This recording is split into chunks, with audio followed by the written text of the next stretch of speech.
মসজিদের মধ্যে আসলো, এসে বসে যদি এতেকাফের নিয়তে মসজিদে ঢুকে যায় আর মসজিদে ঢুকার পরে কোনো তাসবিহ তাহলিল নামাজ বা কোনো ইবাদত নাই করুক, তবু আল্লাহ পাক রব্বুল আলামিন তার আমল নামায় সওয়াব দিতে থাকবেন। কারণ সে নফল এতেকাফের নিয়ত করে মসজিদে ঢুকেছে। এই মসজিদ এতটাই দামি যে নফল এতেকাফের নিয়তে যদি আমি মসজিদে ঢুকে যাই, যতক্ষণ পর্যন্ত মসজিদে বসা থাকবো ততক্ষণ পর্যন্ত আল্লাহ পাক রব্বুল আলামিন আপনার আমার আমল নামায় সওয়াব লিখে দিতে থাকবেন। এখানে যদি আমরা প্রবেশ করে কোনো ইবাদতও না করি তবুও কি হবে, সওয়াব পাওয়া যাবে। আর এই এতেকাফটা সুন্নত এতেকাফ নয়, এটা হলো নফল এতেকাফ। এই নফল এতেকাফের জন্য নির্ধারিত কোনো বছর নয়, নির্ধারিত কোনো মাস নাই, নির্ধারিত কোনো সপ্তাহ নাই, নির্ধারিত কোনো দিন নাই, নির্ধারিত কোনো ঘন্টা নাই। আপনি বছরের 12টি মাস, মাসের 24টা ঘন্টা, প্রতিদিনের 24টা ঘন্টা যে কোনো সময় আপনি যদি চান মসজিদে প্রবেশ করতে নফল এতেকাফ নিয়তে আপনি পারবেন।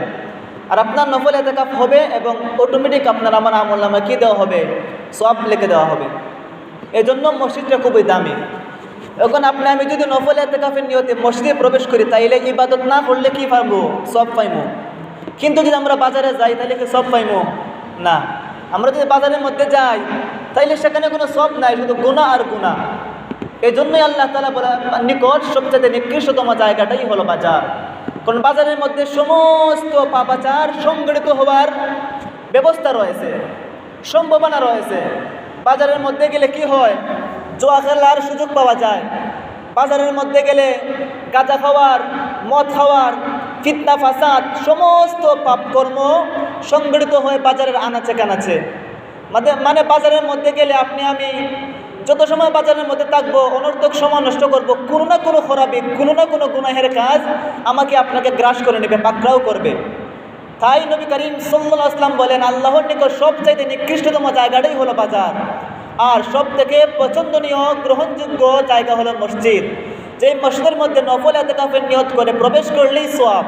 আমি যদি ইবাদত নাও করি, যদি ঘুমিয়েও যাই, যতক্ষণ পর্যন্ত মসজিদে থাকবো ততক্ষণ পর্যন্ত সওয়াব লিখে দেওয়া হবে। কিন্তু বাজারে গেলে কোনো সওয়াব নেই, শুধু গুনাহ আর গুনাহ।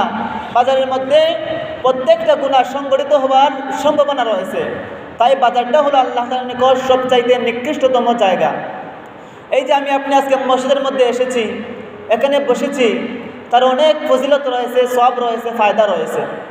নবী করিম সাল্লাল্লাহু আলাইহি ওয়াসাল্লাম এক হাদিসের মধ্যে বলেন, মা মিন কওমিন ইয়াজমাউনা ফি বাইতিন মিন বুয়ুতিল্লাহ ইয়াতলুনাল কুরআনা ফীহি ওয়া ইয়াতাদারাসুনা বাইনাহুম ইল্লা হাফাতহুমুল মালায়েকা ওয়া গাশিয়াতহুমুর রাহমাহ ওয়া নাযালাত আলাইহিমুস সাকিনাহ ওয়া যাকারাহুমুল্লাহু ফী মান ইনদা। যে কোনো আল্লাহর বান্দা যদি মসজিদের মধ্যে আসার পরে মসজিদের মধ্যে যদি তারা সঙ্গত হয়, জোর হয়ে বসে এবং আল্লাহ তাআলার কালামের কথা শুনে, কোরআনে কারিমা তেলাওয়াত করে, কোরআনের ব্যাখ্যা বিশ্লেষণ শুনে আল্লাহ পাক রব্বুল আলামিনের পরিচয় জানে, এরকম যদি একটা মজমা সংগঠিত হয়, যেমন আজকে আমরা এখানে বসেছি কোরআনের আলোচনা শোনার জন্য, তাহলে মজমার ফজিলত কি? নবী করিম সাল্লাল্লাহু আলাইহি ওয়াসাল্লাম বলেন, ওয়া ইয়াতাদারাসুনা বাইনাহুম ইল্লা হাফাতহুমুল মালায়েকা। ওই মজমার চতুর্দিক থেকে আল্লাহ তাআলার রহমতের ফেরেশতারা ঘেরাও করে নেন। অর্থাৎ ওই মজলিসের মধ্যে যতটি ব্যক্তি বসা থাকবে প্রত্যেকের চতুর্দিকে আল্লাহর রহমতের ফেরেশতারা বেষ্টন করে নেবেন, তারা ঘেরাও করে নেবেন ওই রহমতকে। ওয়া গাশিয়াতহুমুর রাহমাহ, এবং তাদের মাথার উপর আল্লাহ তাআলার রহমতের ছাউনি পড়ে যায়। যারা এরকম সমাবেশের মধ্যে বসে, এরকম মজলিসের মধ্যে বসে যেখানে আল্লাহ তাআলা কোরআনের আলোচনা হয়, আল্লাহ পাক রব্বুল আলামিনের পরিচয় জানা হয়, যেখানে কোরআনে কারিমে তাফসীর করা হয়, যেখানে আল্লাহ তাআলার কালামে কোরআনে কারিম তেলাওয়াত করা হয়, ওই মজলিসের মধ্যে যারা বসা থাকবে, এক নম্বর ফজিলত হলো তাদের চতুর্দিকে আল্লাহ তাআলার রহমতের ফেরেশতারা ঘেরাও করে নেবেন। দুই নম্বর ফজিলত হলো ওয়া গাশিয়াতহুমুর রাহমাহ, তাদের মাথার উপর আল্লাহ তাআলার পক্ষ থেকে রহমতের ছাউনি পড়ে যাবে। তিন নম্বর ওয়া নাযালাত আলাইহিমুস সাকিনাহ, তিন নম্বর ফজিলত হলো তাদের অন্তরের মধ্যে আল্লাহ পাকের পক্ষ থেকে সাকিনা নাজিল হবে, শান্তি নাজিল হবে। অর্থাৎ যারা এমন সমাবেশের মধ্যে বসা থাকবে তাদের প্রত্যেকের অন্তরের মধ্যে আল্লাহ পাকের পক্ষ থেকে সাকিনা নাজিল হবে, শান্তি নাজিল হবে। 4 নম্বর ফজিলত হলো ওয়া যাকারাহুমুল্লাহু ফী মান ইনদা। ওই মজলিসের মধ্যে, ওই সমাবেশের মধ্যে যারা বসা থাকবে তাদের সম্পর্কে আল্লাহ তাআলা ফেরেশতাদের সঙ্গে কথা বলবেন।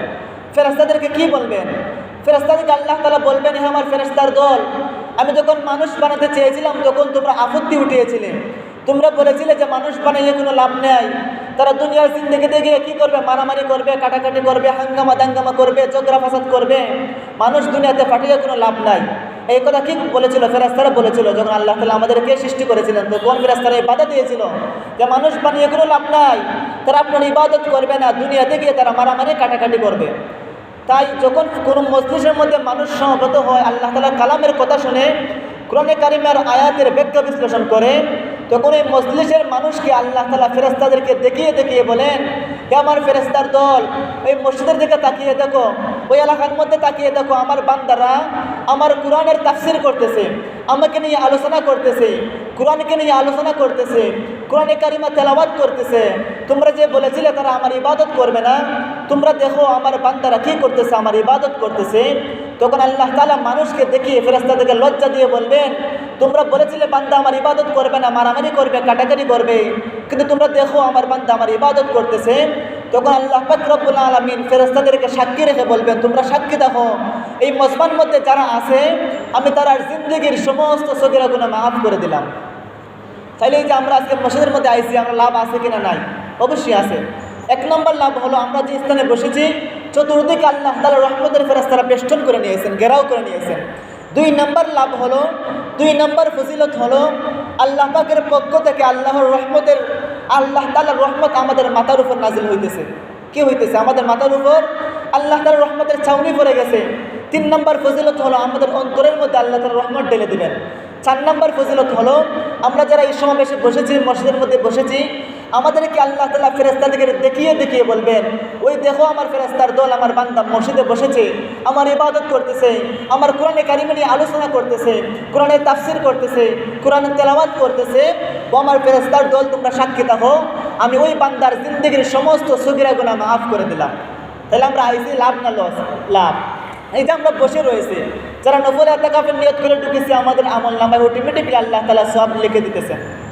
আমরা যদি ইবাদত নাও করি, যে কোনো সময় যদি আমরা মসজিদের মধ্যে প্রবেশ করি, প্রবেশ করার পরে যদি কোনো ইবাদত নাও করি, তবুও আল্লাহ তাআলা কী করবেন? আমাদের আমল নামায় সব লিখে দেবেন। এই এত একটি দামি জিনিস, জায়গা হলো মসজিদ, খুবই দামি জায়গা হলো মসজিদ।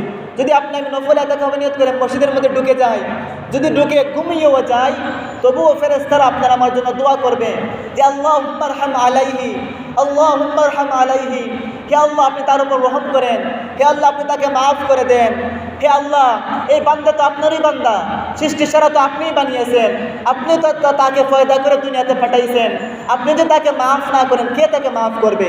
এরকম দোয়া ফেরেশতারা করবে আপনি আমার জন্য যখন আমরা মসজিদে নফল ইতিকাফের নিয়ত করে প্রবেশ করব। তাহলে মসজিদে আসার মধ্যে লাভ না লস? বিরাট লাভ রয়েছে।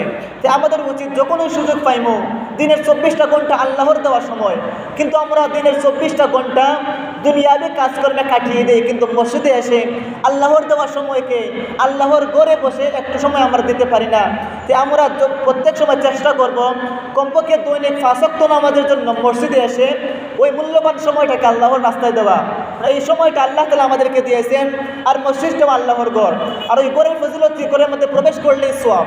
তাই আমাদের উচিত আমরা যেই সময় সুযোগ পাই মসজিদের মধ্যে নফল ইতিকাফের নিয়তে বসে পড়া। মুহতারাম হাজিরিন, আমি আপনাদের সম্মুখে একটি আয়াতে কারিমা তেলাওয়াত করেছি, যে আয়াতের মধ্যে আল্লাহ তাআলা বলেন, কুনতুম খায়রা উম্মাতিন উখরিজাত লিন-নাস তা'মুরুনা বিল মা'রুফ ওয়া তানহাউনা আনিল মুনকার ওয়া তু'মিনুনা বিল্লাহ। যে কুনতুম খায়রা উম্মাতিন, তোমরা হলে সর্বশ্রেষ্ঠ জাতি, তোমরা হলে সর্বশ্রেষ্ঠ উম্মত। কারা? উম্মতে মুহাম্মদী, মানে মুহাম্মদ সাল্লাল্লাহু আলাইহি ওয়াসাল্লামের উম্মত। আমরা হলাম সর্বশ্রেষ্ঠ উম্মত, সর্বশ্রেষ্ঠ জাতি। এই কথা স্বয়ং আল্লাহ তাআলা কোরআনের মধ্যে ঘোষণা করেছেন। কি করেছেন? স্বয়ং আল্লাহ তাআলা কোরআনের মধ্যে বলেছেন যে উম্মতে মুহাম্মদী, হযরত মুহাম্মদ মুস্তাফা সাল্লাল্লাহু আলাইহি ওয়াসাল্লামের উম্মত হলো সমস্ত উম্মতের চাইতে শ্রেষ্ঠ। এই ঘোষণা আল্লাহ তাআলা কোরআনের মধ্যে দিয়ে বলেন, কুনতুম খায়রা উম্মাতিন উখরিজাত লিন-নাস তা'মুরুনা বিল মা'রুফ